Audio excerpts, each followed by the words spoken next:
Isso é para mim, professor? É seu, Memória finita. seu. Maria das Graças Targino. Essa história de memória finita é uma coisa que me interessa muito, sabe? Eu sempre penso, João Paulo, porque eu sempre tive uma boa memória.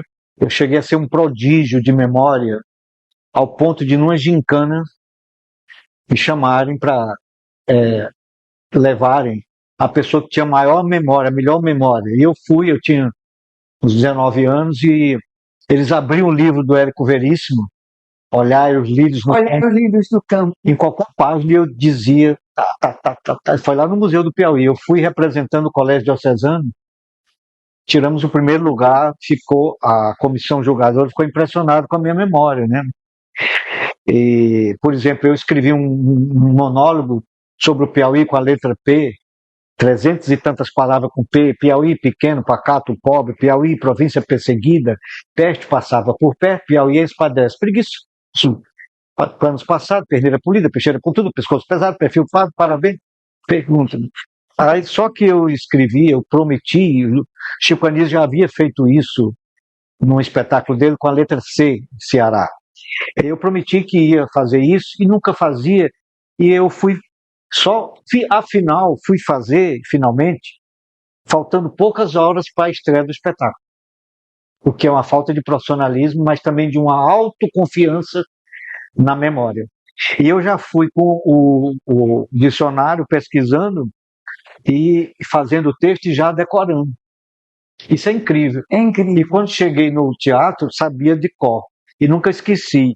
Só que mais de 30 anos tomando tarja preta para dormir, para me acalmar, a minha memória foi ficando finita. E essa memória finita é baseada em quê? A finitude dessa memória. Senhora, você quer falar de quê aqui? João Cláudio, a memória é finita, sim. É finita, sim. Eu tenho uma única irmã, eu tenho um único cunhado. Esse cunhado entrou na minha vida quando eu tinha 16 anos. Eu perdi meu pai aos 12 anos. Então, meu cunhado foi tudo para mim: irmão, pai, tio, um médico brilhante. Foi ele que fez o parto da minha primeira filha, Ele era obstetra? a que chegou em pedir com 4 meses. Como é o nome dele? É de Recife, Raimundo Ferreira Pinto. Raimundo Ferreira. É pernambucano. É paraibano. Paraibano, mas radicado em Recife. Radicado em Recife, foi diretor de maternidade muito tempo. E de repente Rai entrou numa violenta doença de Alzheimer. E isso mexeu muito comigo, pelo simbolismo que ele representa na minha vida, pela importância afetiva que ele tem na minha vida. E a família sempre girou em torno dele, um excelente pai, um excelente marido. Meu último irmão morreu há 4 meses.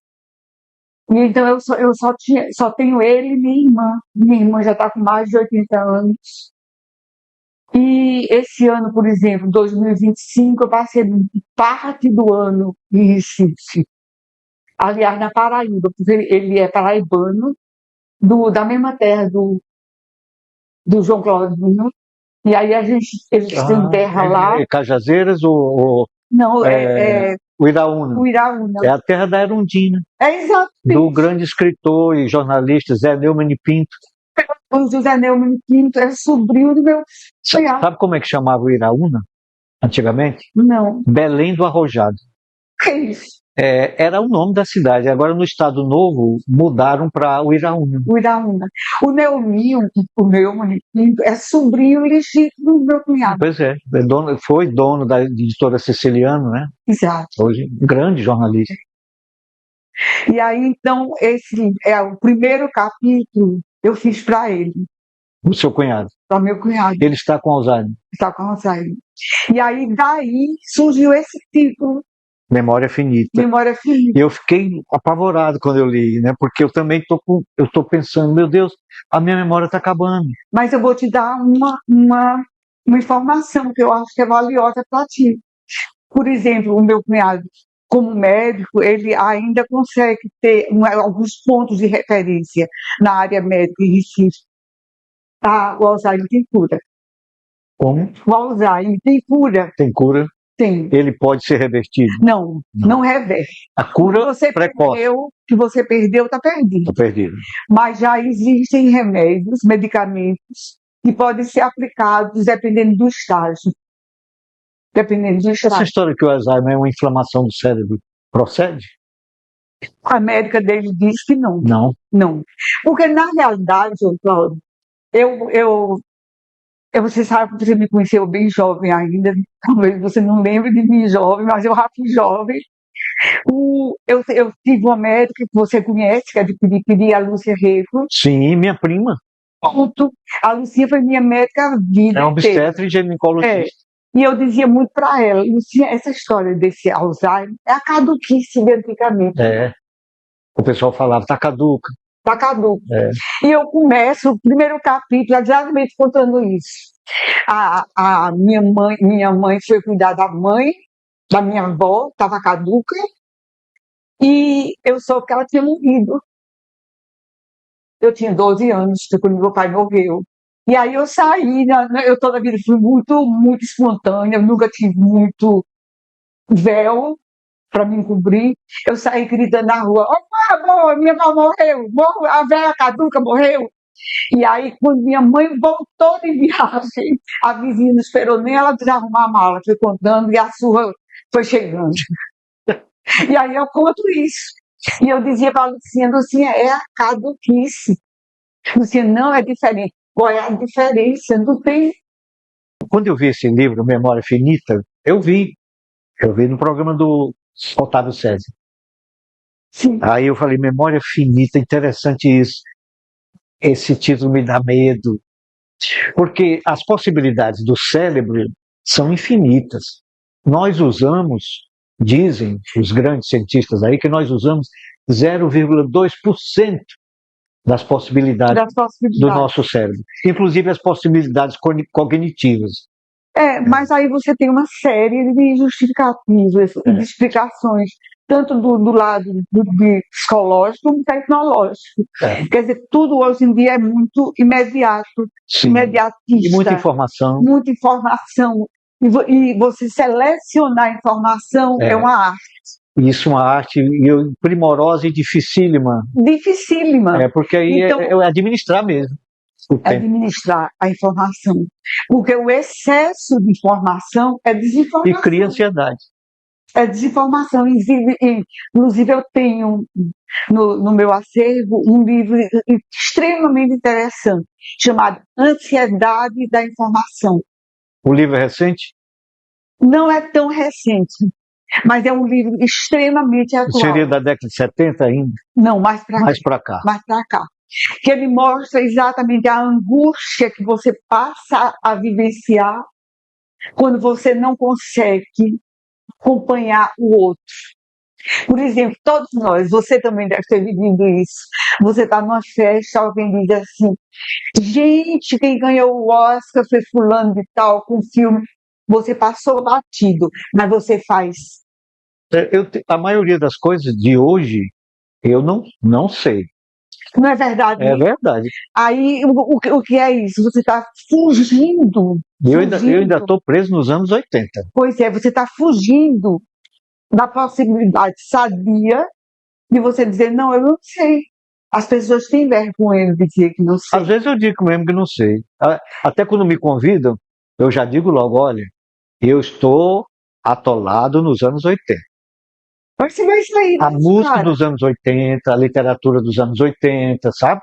Essa coisa nova que produzem hoje, tem coisa boa? Deve ter, tem. Mas é que o meu interesse está lá, sabe? Conservador. Extremamente conservador. Eu tenho assim, uma luta diária de tentar acompanhar, de tentar me atualizar, porque a escrita e a leitura, para mim, sempre foram fundamentais. Sempre fizeram parte de minha vida. É um prazer, né, professor? Prazer. Você termina, quer dizer, Você se aposentou da universidade, mas continua a sua vida acadêmica. Sim, nunca parei, João Cláudio, Pesquisa, se nunca parei. atualiza, corre atrás, publica. E eu não sei, acho que eu vou lhe contar um detalhe que você não sabe. Eu trabalhei a vida inteira no curso de jornalismo, aquele que você fugia. Uhum. E aí o que é que acontece? Uhum. Aí o que é que Você está com a memória boa, hein? Eu tenho uma memória boa. Aí o que é que acontece? Existia, que o mundo acadêmico é extremamente cruel, extremamente desumano, extremamente competitivo. É o que não poderia ser, mas dentro do ciclo acadêmico. Dentro do ciclo acadêmico. Então existia. É exclusivo. Então existia, João Cláudio, uma cobrança implícita de eu estar no curso de jornalismo sem ser jornalista. O que é que aconteceu?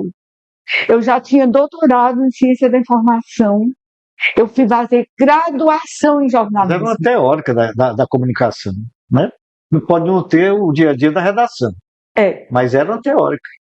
Aí fui fazer graduação em jornalismo. 99,9% dos meus professores tinham sido meus alunos. E a turma era muito agradável. Nós éramos super unidos, era uma turma pequena, 17 alunos. E era muito interessante, João Cláudio, quando existia alguma discussão e eu dizia assim, eu não entendi, eu não sei. Todo mundo olhava como se dissesse assim, como ela não sabe? Então eu aprendi a ter essa humildade intelectual de dizer, eu não sei, eu não conheço. E eu acho que a gente precisa treinar isso. Porque não é só a memória que é finita. O nosso repertório conceitual e cognitivo também é finito. É claro. É limitado. E quanto mais se sabe, menos se sabe. Menos se sabe. Já dizia os filósofos. Os filósofos. Né? E outra coisa, os livros, as enciclopédias, não podem dizer tudo. São muitos livros, muitas enciclopédias, muitos conhecimentos, muitas ciências. Uma experiência linda que eu vivi aqui hoje foi dar de cara com a enciclopédia Barça. Lá na biblioteca. Na biblioteca. A enciclopédia Barça fez parte da minha infância. A enciclopédia Barça, a enciclopédia da Abril e a britânica eram indispensáveis na vida de um artífice do estudo, né? Exato. Pesquisa.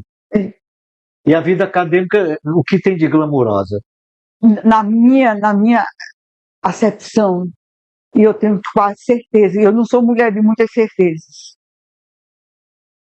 o melhor que existe no mundo acadêmico, na docência, é o aprendizado contínuo. É você ser forçado, Cláudio, até a lidar com as palavras novas. Lacrou. Eu mandei para você, lacrou. Sabe? Então, essa história. Você aprende muito com o aluno. A readaptação. A readaptação, as palavras. Naquele tempo, as coisas levavam um tempo para mudar. Hoje mudam todo dia.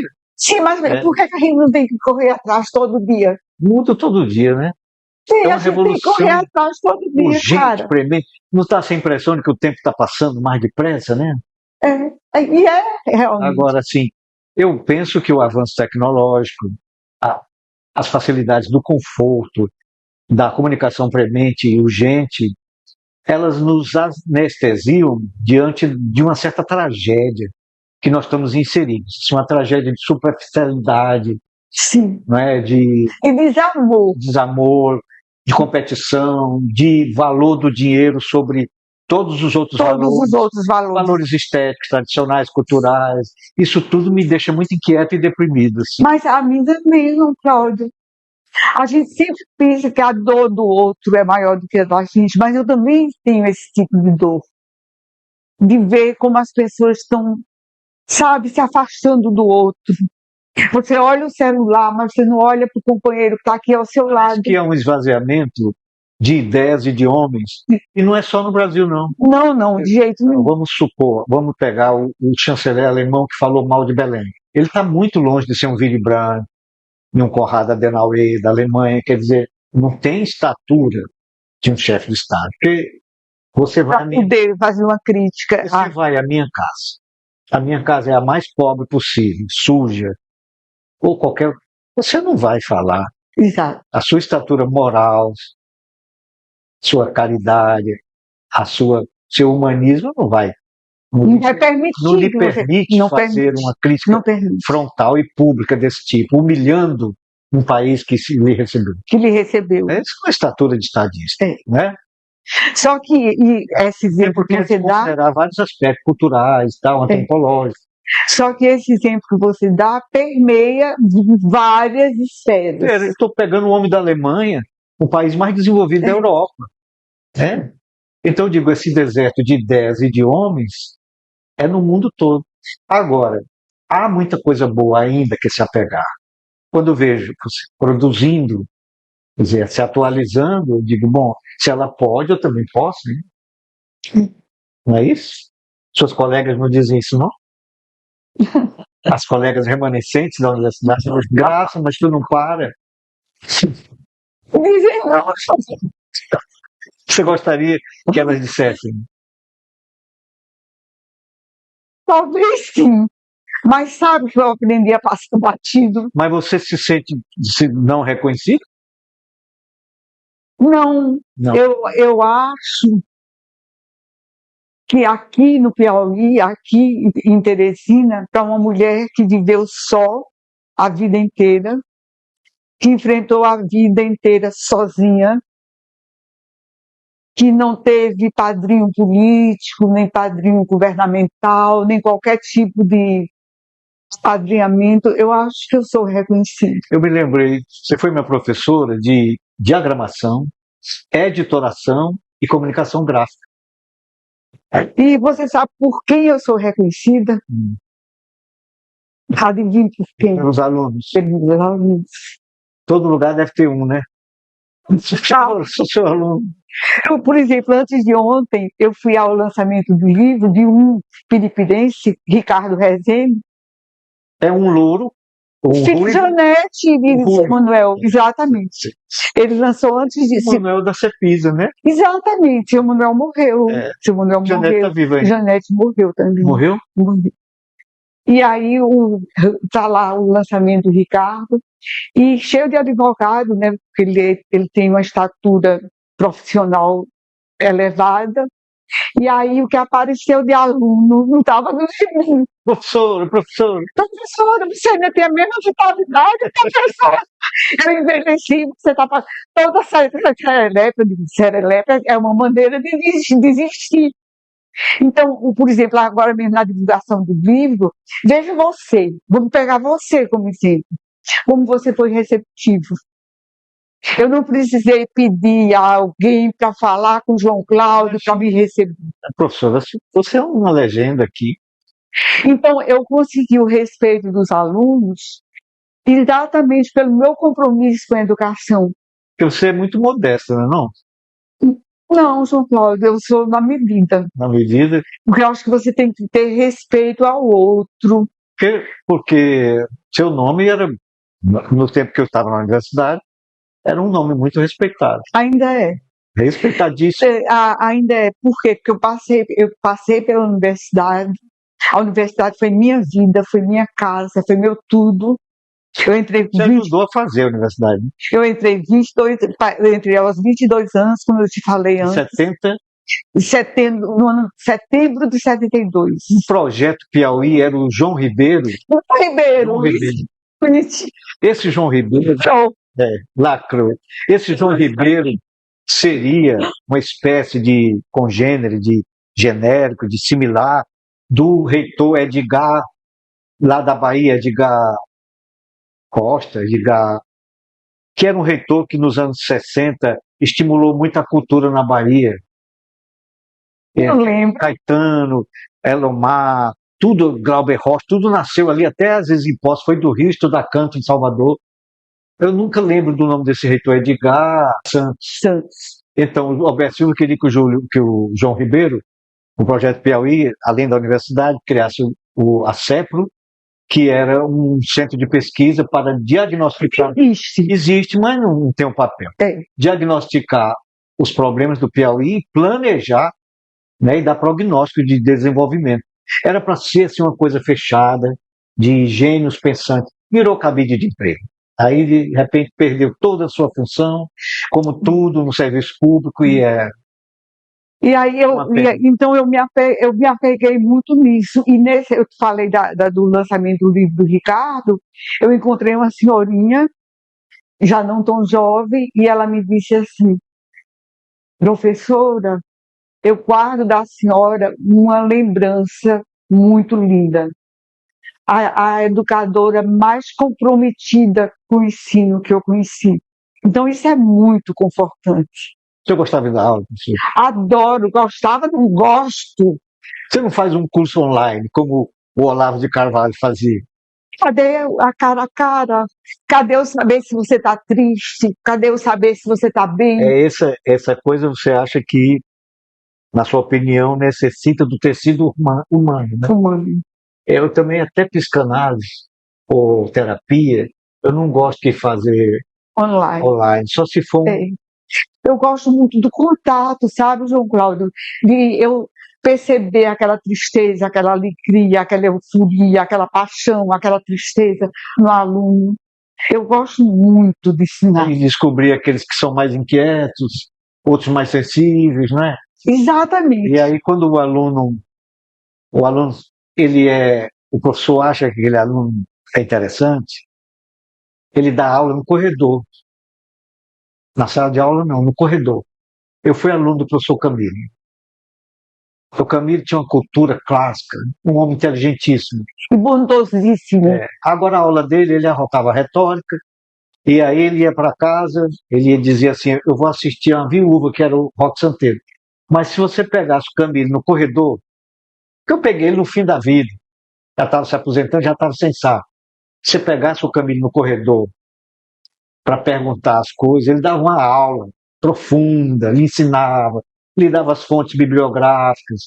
O pessoal disse que o Charles ainda era melhor professor, eu não fui aluno do Charles, do filho dele. O professor Camilo, no meu primeiro livro de literatura, porque os livros técnicos eu já publiquei mais de 20, bem mais de 20.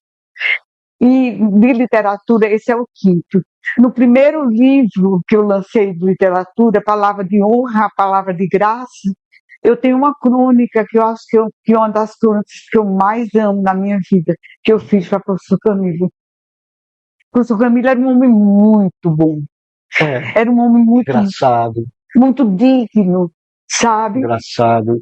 Um homem assim, eu vou dizer assim, não tinha estofo de intelectual. Né? Não. Aquela coisa bem piauiense mesmo.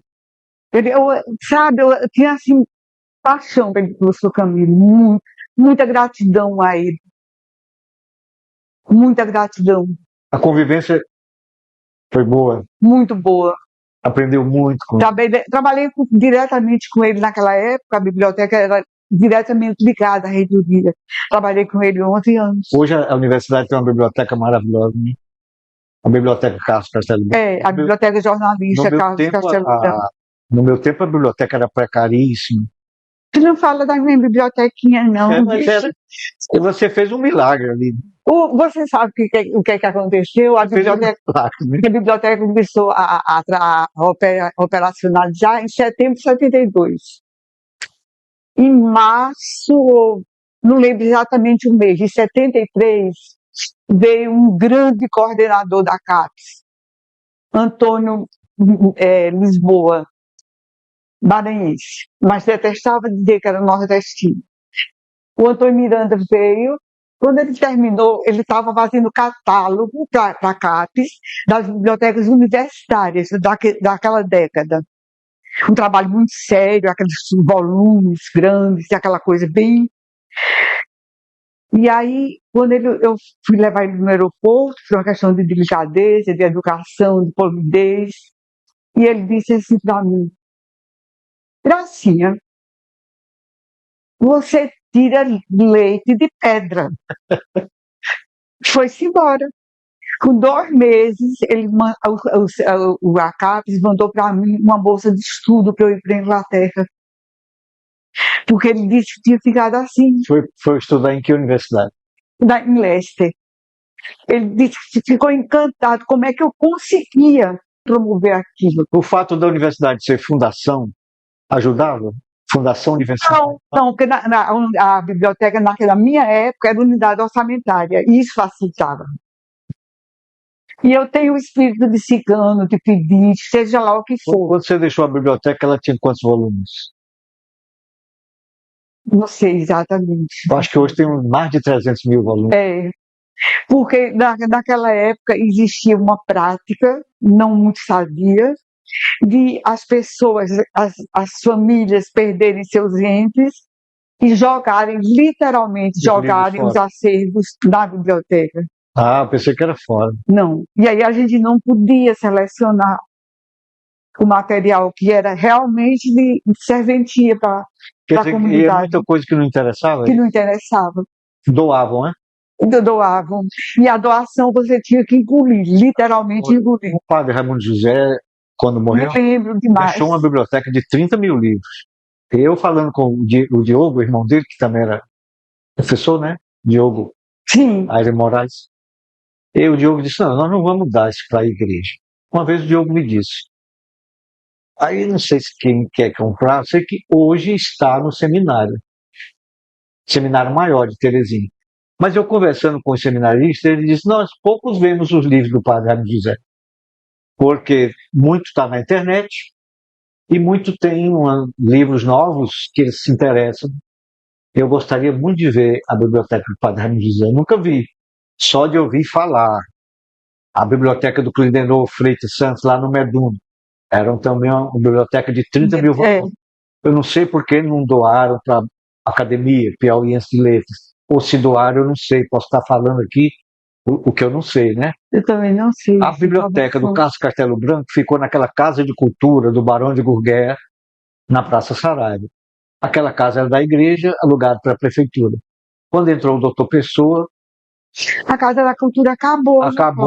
Acabou, literalmente acabou. Era um dos melhores espaços. Exato. E era muito bem preservado, e aquele exemplar de arquitetura é único, típico daqui. E aí eu não sei onde foi parar o fardão do Carlos Castelo Branco. Ninguém sabe onde é que foi. A biblioteca dele, todas as condecorações dele, ali tinha um acervo de Zé Medeiros, fotógrafo. E você sabe que aquele fardão com aquele acervo do Carlos Castelo Branco ia para o UNB. Mas o professor Ual pediu tanto à viúva, Élvia, que ela acabou vencida pelo cansaço. Eu vou dar para o Piauí, que é a terra dele. E, de repente... A Casa da Cultura, quando o doutor Pessoa entrou, eu frequentava a Casa da Cultura sistematicamente, porque o Cineclube Teresina funcionava lá. Pinacoteca, tinha o nosso Cineclube agora está funcionando na DUF, só o espaço físico. Mas nós vivemos muito tempo na Casa da Cultura. O Cineclube se reúne? Se reúne o Cineclube? A gente se reúne 2 vezes ao mês. Para ver filmes e comentar? Exatamente. É um ambiente agradabilíssimo. Pessoas agradabilíssimas. Aquele cinema de arte na frente do DR, você fez parte daquele? Não, fiz não. Mas conheceu? Conheci, mas não fiz parte. O Cineclube eu estou mais ou menos há uns 8 ou 9 anos. Vocês são cinéfilos que... São pessoas assim, amantes mesmo de cinema. Vocês veem filmes lá? A sexta-feira foi a última sessão. O que passou lá? Madame Bovary. Eu acho que se aprende mais no cinema do que na vida. Eu acho. Eu acho que a gente aprende mais na vida. O cinema dá assim coordenadas para a vida. Você pode passar pela... Ou a vida dá coordenada para os cineastas. E vice-versa, mas eu acho que é uma troca, você pode passar pela vida apática, sim. Sim. E agora, um bom filme lhe provoca. Você sai perplexo, mexido, modificado. Quer estudar, ver Amadeus, na década de 80. Sim. Sai dali querendo saber de música clássica, orquestra, Mozart, Alemanha, Áustria. Você vê Gandhi, 82. Imediatamente você sai pesquisando. Eu saía vestido de Gandhi, em Periperi, então assistia, por exemplo, impregnado. daquilo, e assistia, por exemplo, Bernardo Bertolucci, Assédio, O Céu que Nos Protege, um filme lindo com Alvo Markovitch, aquele O Último Imperador Chinês, O Último Imperador. Esses filmes me mexeram, que provocaram, assim, que eu viajasse, que eu estudasse, que eu procurasse pessoas. Por isso que eu digo, aprendi mais no cinema do que na vida. Mas o cinema está inserido na vida. Está inserido na vida. Está na vida. É claro que é na vida que você aprende mais. Você lembra qual foi o primeiro filme que você assistiu? Lembro. Meu Pé de Laranja Lima. E o meu foi o Boêmio. A adaptação do romance Zé Mauro Vasconcelos. Minha irmã me levou. Tinha 5 anos para ver.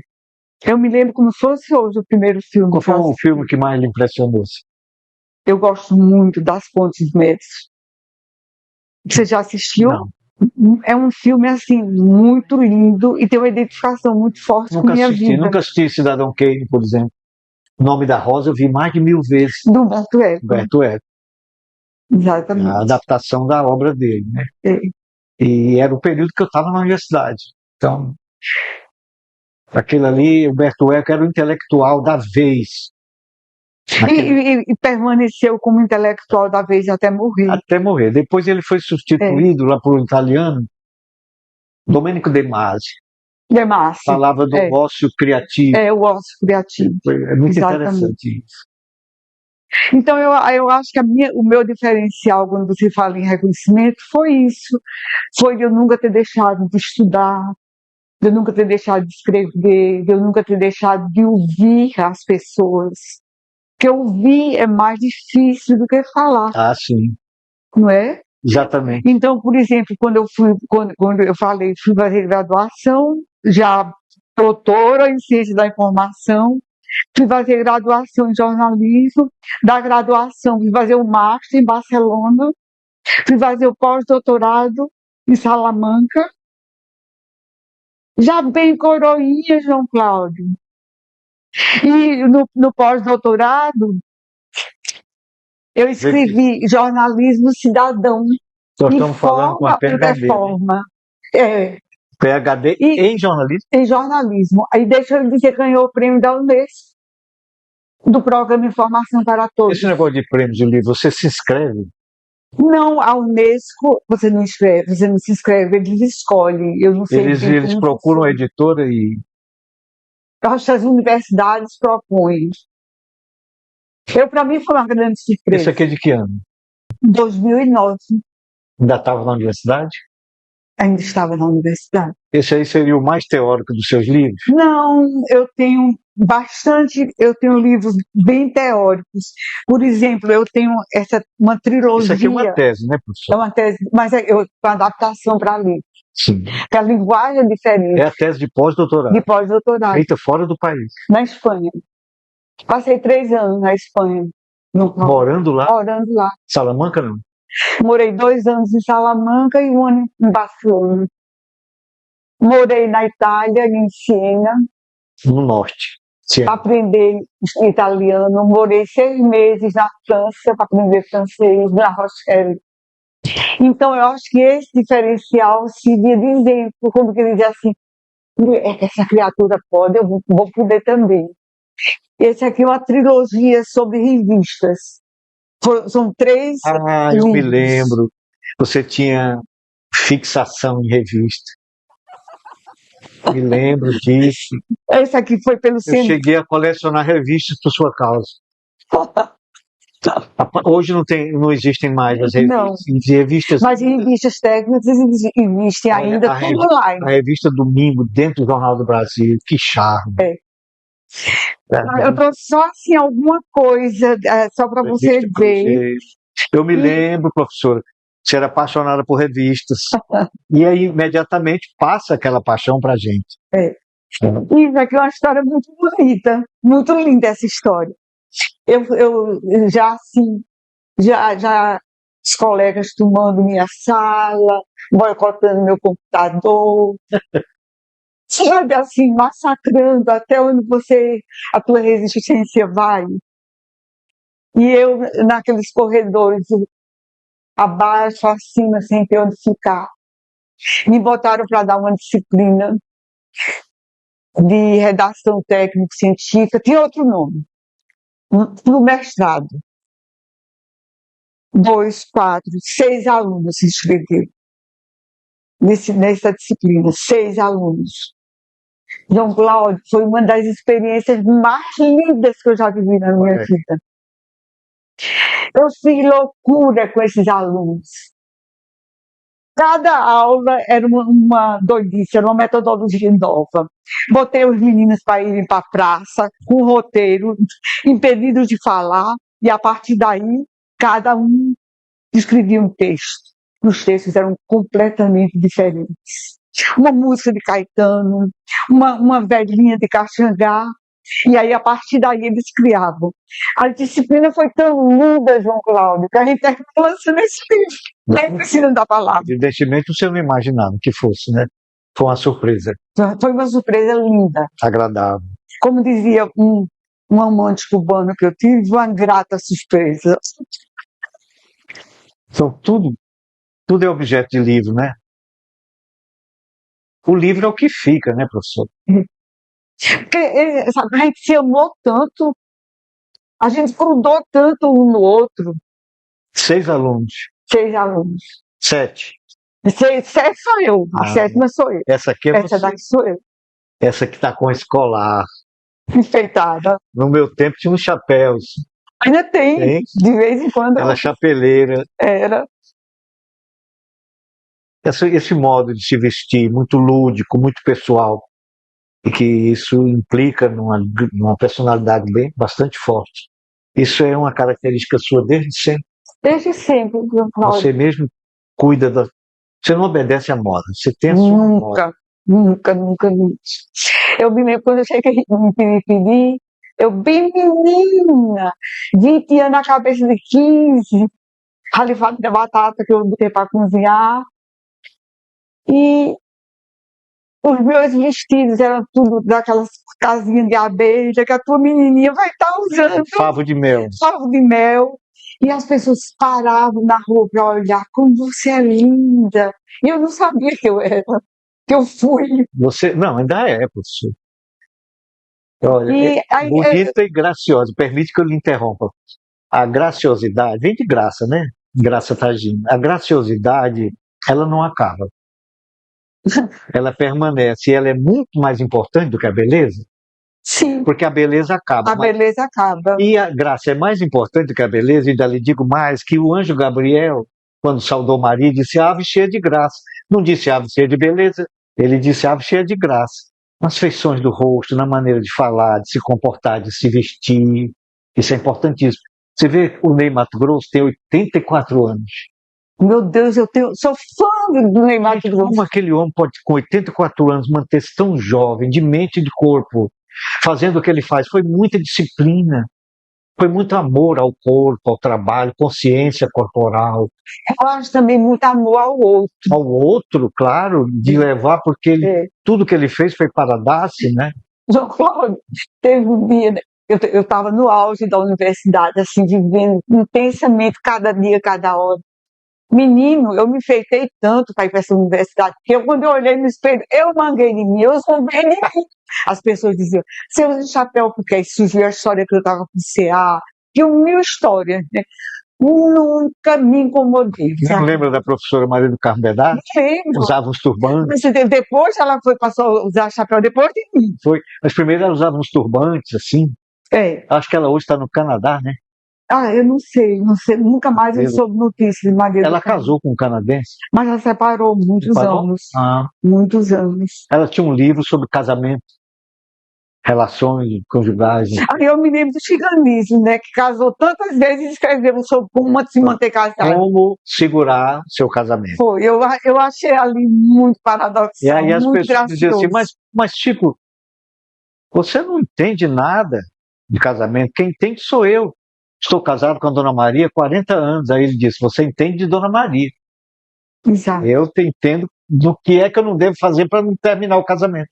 E o livro eu tenho lá em casa autografado por ele. Ele vai dizendo, as coisas que fizeram com que eles se separassem. Mas eu interrompi, você estava falando da experiência do livro, né? E essa experiência foi muito linda, foi muito linda. Por exemplo, uma das pessoas tem uma origem rural. E quando eu coloquei todos numa praça, aquela praça perto da universidade, separando a biblioteca da reitoria, eles ficaram ali por 30 minutos para eles registrarem o que eles viam. O Américo viu todos os pássaros que passaram, conseguiu nomear os pássaros. Muito lindo como você produz, como cada pessoa produz de uma forma diferenciada. Vendo a mesma coisa, diante da mesma pessoa, diante do mesmo cenário. É muito lindo a Você vida. aprende muito com os alunos? Demais, Cláudio. Minha grande escola. É. Tenho uma gratidão imensa pelos meus alunos. Eu tive um professor, um padre italiano, padre Florencio. Ouviu falar? Já, ele era do diocesano. Era o diocesano, do professor de diocesano. química, e foi muito importante na minha formação. Então, o padre Florencio, eu perguntava, padre Florencio, o senhor não aprende nada comigo? Ele disse, pô, aprendo a ter paciência. Eu aprendo ainda hoje. Você falou aí duas coisas muito importantes no começo. Primeiro, a noção de que a memória é finita. É como a água. Aqueles poços jorram lá no sul do Piauí há mais de 50 anos. Eles jorram 40 metros de altura, já viu? Já. Os poços jorrando. Aquilo é finito.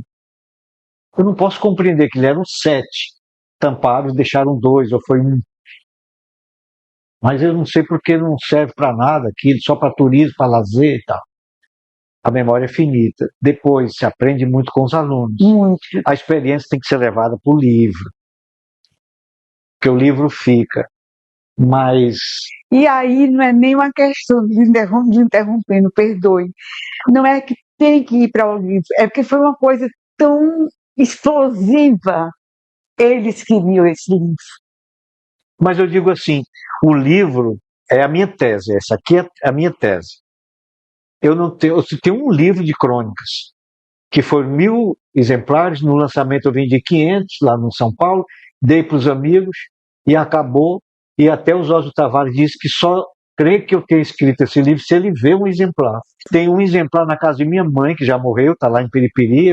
Essa vez que eu fui agora lá, procurando nas malas, nas coisas, não encontrei. Deixei minha irmã procurando, que é muita coisa, para ver se ela acha uma brochura pequena, Hemorragia de Goiaba, um livro de crônicas, ilustradas com um prefácio do Chico Anísio, né? Na verdade, o livro era Crônicas para Adiar Meu Suicídio. E o Chico disse, esse título é muito pesado. Vamos encontrar outro. Então, minha tia, irmã do meu pai, era muito engraçada, a tia Dora. Ela tinha assim, umas metáforas, umas figuras interessantíssimas. Eu cheguei lá, o pé de goiaba cheio, o outro pé de goiaba cheio, tacho cheio de goiaba, goiaba pelo chão, doce de goiaba em todo lugar. E ela me disse, esse ano aqui em casa foi uma hemorragia de goiaba. Aí o Chico disse, é esse o nome. Coloquei lá. Aí uma das noções que nós falamos aqui, a questão da memória e tal, foi que não tenha vergonha de dizer que não sabe. Que não sabe, isso é fundamental. Eu acho que gente, para o professor, o verdadeiro professor é esse, porque o Guimarães Rosa, em Grande Sertão Veredas, diz assim, o grande mestre é aquele que no meio de uma lição menor aprende outra maior, não é? Se ele aprende é que ele não sabe. E aí eu retomo um pouco da minha vida como docente.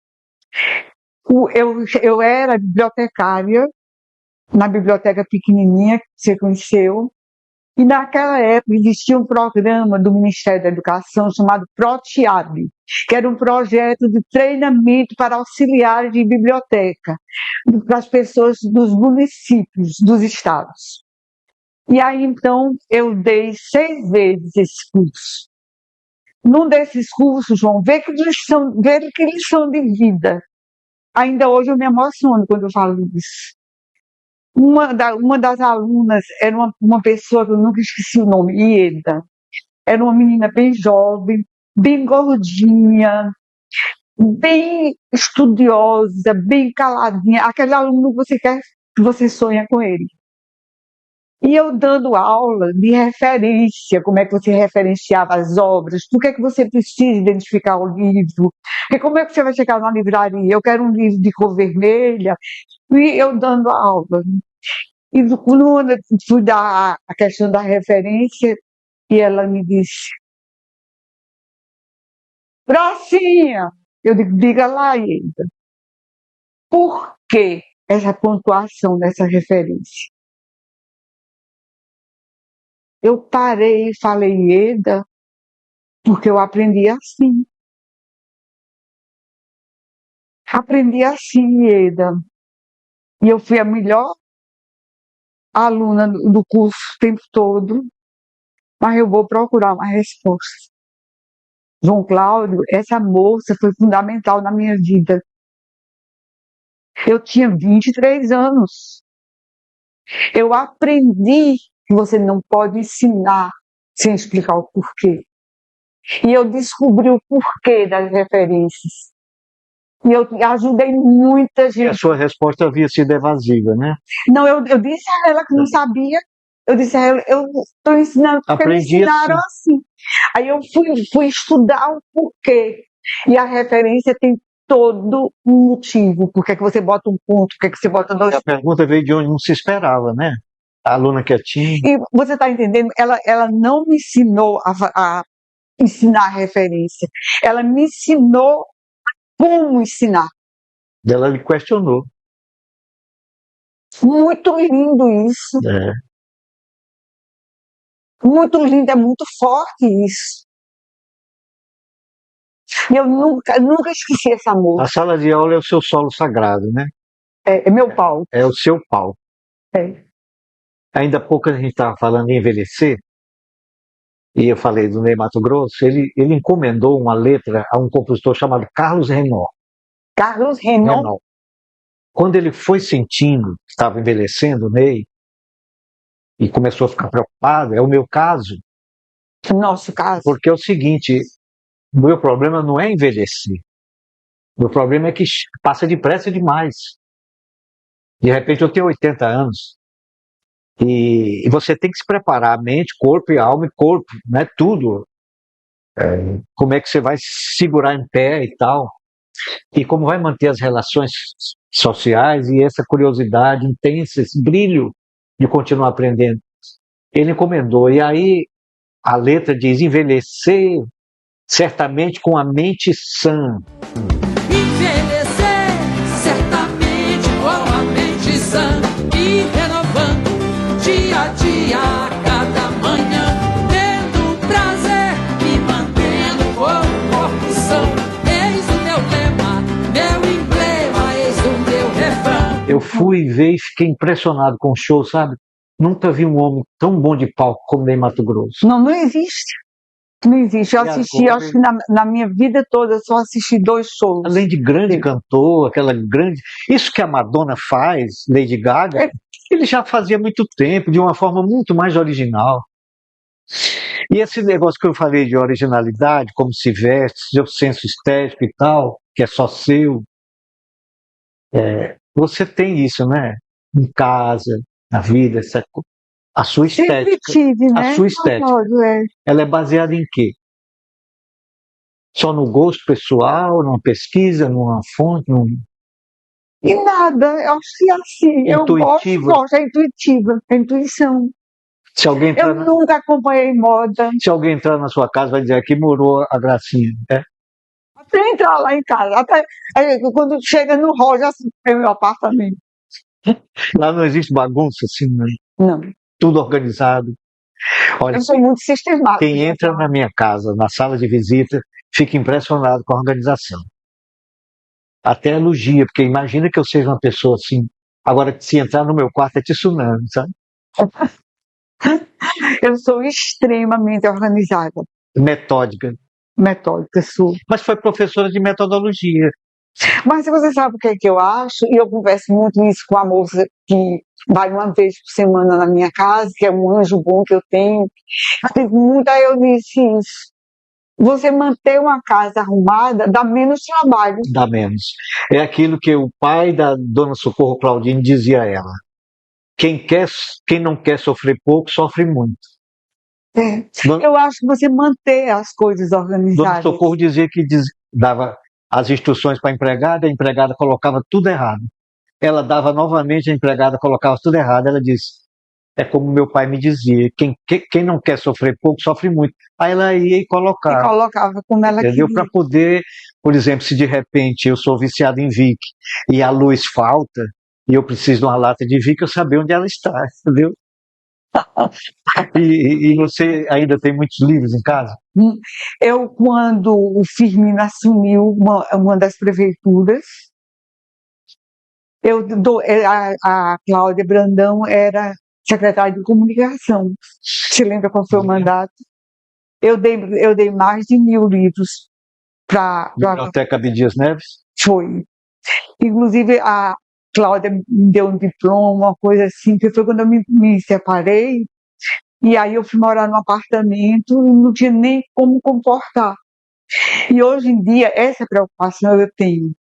Por exemplo, meu currículo é enorme. Aí ocupa assim, um espaço muito grande.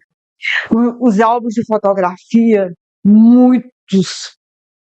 Então, hoje, há uns 5 ou 6 anos atrás, eu deixei de fazer álbum. Eu boto no computador, arrumo tudo direitinho, faço uma pasta do dia que eu fui, do dia que eu voltei. Eu faço uma coisa bem bonitinha, porque eu já me preocupo, o que é que meus filhos vão fazer com tanto papel? São quantos filhos? 2, um casal. Todos da vida acadêmica também? Não. Nenhum dos 2. Não. A minha filha é engenheira eletricista, igual o pai. Hoje em dia tem um resort nos Lençóis Maranhenses. E meu filho é engenheiro agrônomo do INCRA. Deu os filhos técnicos. É. O que temos aí? Aqui, esse é o meu penúltimo. Isso aqui é experiência de viagem? São, mas não é um livro guia de viagem. Sim. Não é um livro assim, João Cláudio, vai almoçar naquele restaurante ali, que é badalado, o preço é bom. Não. Eu já conheço 83 países. 83? Sim. Em todos os continentes? Sim. E aí, João Cláudio, Agora eu lhe pergunto, a gente aprende muito viajando, né? Muito. Muito mais do que livro. Principalmente respeitar as culturas. Porque Então, desses 83, eu falo sobre 34. você gosta de viajar, Graça? Adoro. João Ainda gosta? Voltei há menos de um mês, da Bulgária e da Romênia. Não viu o Drácula por lá, não, na Romênia? Aquele castelo. Fui no castelo. Depois que eu cheguei da viagem, está com menos de um mês sim. Mas, escuta, o melhor da viagem é voltar para casa, né? Não? Não. Não, quer ficar lá? Eu quando viajo, que volto para casa, eu digo, esse é o melhor da viagem. Viu, João Cláudio? Dessa viagem que eu fiz agora, uma agência de turismo daqui de Teresina, Embarque Turismo, acho que não posso só dizer o nome. Olha, sim. Eu já escrevi 5 textos sobre essa viagem. Essa que eu fui. Você é dessas que fotografa na câmera ou na cabeça, na mente? Nas duas. Eu sou péssima fotógrafa. Então, no grupo, todos os textos que eu fiz, eu agradeço ao compartilhamento de fotos. Porque eu sou muito ética, sabe, João? Eu acho que eu sou um pouco demais. Mas, por exemplo, eu não boto uma foto dizendo que é minha se não for minha. Então, todos os textos que eu produzi, eu agradeço a equipe, a troca das fotos que a gente fez. E um dos textos que eles acharam assim, muito interessante foi sobre um sapateiro. Um sapateiro.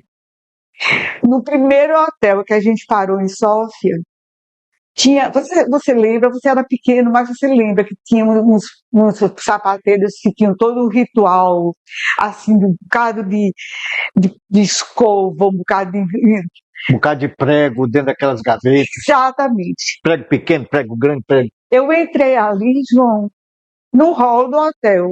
Eu vi aquele senhor já bem velhinho, não era tão velho. Era machucado pela vida. Ele lá naquela grandiosidade, todo esperando o cliente não chegar. E aquilo me deu um encantamento. Aí eu fui tentar conversar com ele no inglês muito restrito, mas no começo muito arisco. Depois deixou eu tirar foto com ele. Foi uma das coisas mais lindas que eu fiz depois que eu cheguei. Que veio o que é o cronista. Daquele sapateiro representando a solidão de uma profissão em extinção, de um cliente que nos chega, de um dourado que já passou pela vida dele. Eu pego daí e trabalho, sabe o que, João? As profissões extintas.